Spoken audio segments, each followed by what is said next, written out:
पाहुणे हो, जमीन किती आहे तुमच्याकडं? लय मोठा पठार आहे आपल्याकडे. काय लावेल मग शेतात? लावेल काहीच नाही आपण त्यात. लोकांचे ढोरं धरते आणि सरकारनं झाडं लावून ठेवले आपल्या जमिनीत. ओ तुमची जमीन थोडी ती फारस्टी ती गायरान सरकारी जमीन ती. सरकार बी आपलंच आहे ना मग. अब की बार मोदी सरकार. अहो तुमच्या नावावर किती जमीन आहे? 2 एकर. आधी सांगून देतो, आपली पोरगी शेतात जाणार नाही बर का. मग जमीन कशाला पाहिजे? विकून खायला. पोरीला बोलवतो मी. जम्बो इकडे ये. वाव काही भारी नाव आहे. Jumbo Rahul jumbo jumbo Rahul रा जम्बो.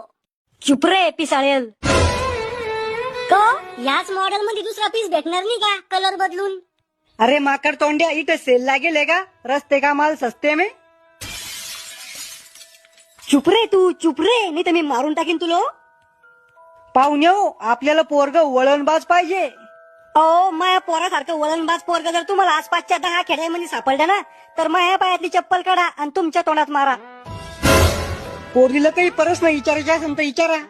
काम काय काय जमते तुला? मला लाव्यात मी आले चांगले जमत्या. घरातले काम जमते का? नाही. मग स्वयंपाक कोण करण? आता कोण करते तुमचा स्वयंपाक? माय. मग लग्न झाल्यावर बी करा ना तुमची माय स्वयंपाक. नुसत्या माया 2 पोळ्या टाकणं काय जड आहे तुमच्या मायला?